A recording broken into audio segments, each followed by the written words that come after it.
হলো। হ্যাঁ হয়ে গেছে। তুমি ব্রাশ মা মা আমার জন্য ছোট নুডলস বানাচ্ছে। খুব খুশি। দেখো সিমাইয়ের উপমাকে ছোট নুডলস। গুড মর্নিং সকলকে, সবাই কেমন আছো? আশা করি সবাই ভালো আছো, আমরাও খুব ভালো আছি। মিষ্টিকে সকাল সকাল একটু ছোট নুডলস, মানে ওর ভাষাতেই বলে, একটু সিমাইয়ের উপমা বানিয়ে দিলাম।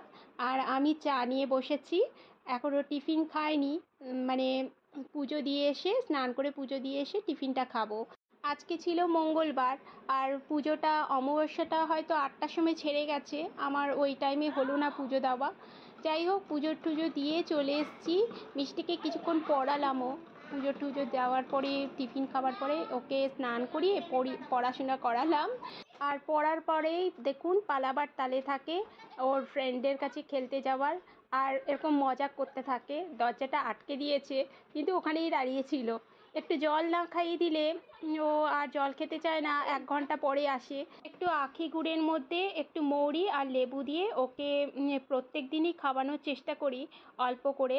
আর এই যে খেলবার টাইমে মানে 1 গ্লাস জল না খাইয়ে পাঠালে আর 1 ঘন্টা ধরে ওর পাত্তাই থাকে না। যাই হোক, ও খেলতে চলে গেল, আর স্কুল খুলে গেলে তখন ও বিজি হয়ে যাবে।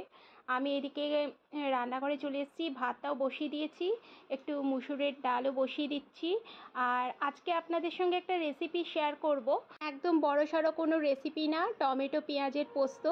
একজন বন্ধু জিজ্ঞেস করেছিলেন, দিদি তুমি টমেটো পেঁয়াজের পোস্তটা মানে কীভাবে বানাও। একটা ছোট্ট ভিডিওতে সন্ধেবেলায়, মানে রাত্রেবেলায় আমি ছেড়েছিলাম ভিডিওটায়, রাত্রেবেলায় করেছিলাম পোস্তটা। মিষ্টির বাবা খুব পছন্দ করে, সেই দিন আমাকে জিজ্ঞেস করেছিলেন, আর দিতে অনেকটা দেরি হয়ে গেছে, প্রায় 1 মাস পরে দিচ্ছি। যাই হোক, আজকে একটু খেয়াল হলো যে টমেটো পেঁয়াজের পোস্ত করব, খেতে ভালোই লাগে। একটু বেশি করে পেঁয়াজ টমেটো কেটে নিয়েছি, আর এদিকে সর্ষের তেলের মধ্যে কালো জিরে ফোড়ন দিয়ে দিয়েছি, আর পেঁয়াজগুলো দিয়ে দিলাম, নুন দিয়ে দিলাম। একদম সিম্পল রেসিপি, কিন্তু খেতে অসাধারণ। এই পোস্ত হলে আর ভাতের সঙ্গে কিছু লাগে বলে আমার মনে হয় না, আমার তো খুবই ভালো লাগে, আর কোনো তরকারি খেতে ইচ্ছা করে না। তাই আজকে কিছু ফ্রাই করে নেব। কচুগুলো কেটে রেখেছি কুচি কুচি করে, আলু ভাজার মতন ফ্রাই করে নেব, ডাল করে নেব। আর দেখুন পেঁয়াজটা ভাজা হয়ে গেছিলো, আমি টমেটোটা দিয়ে দিলাম। আর ওইদিকে একটু পোস্ত বেটে নিয়েছি, পোস্ত, কাঁচা লঙ্কা আর 2 টুকরো টমেটো। একটু বেশি করে পোস্তটা দিতে হবে যাতে স্বাদটা বজায় থাকে। যাই হোক, বেশ ভাজা ভাজা হয়ে যাবে তখন পোস্তটা দিয়ে দিতে হবে, আর কিছুই না। নুন মিষ্টি, আপনারা যদি মিষ্টি খান, আমরা খাই না তাই দিইনি। নুনটা পরিমাণ মতন দেখে নিয়েছি, আর এরকম মাখো মাখো থাকবে তখন নামিয়ে দিতে হবে।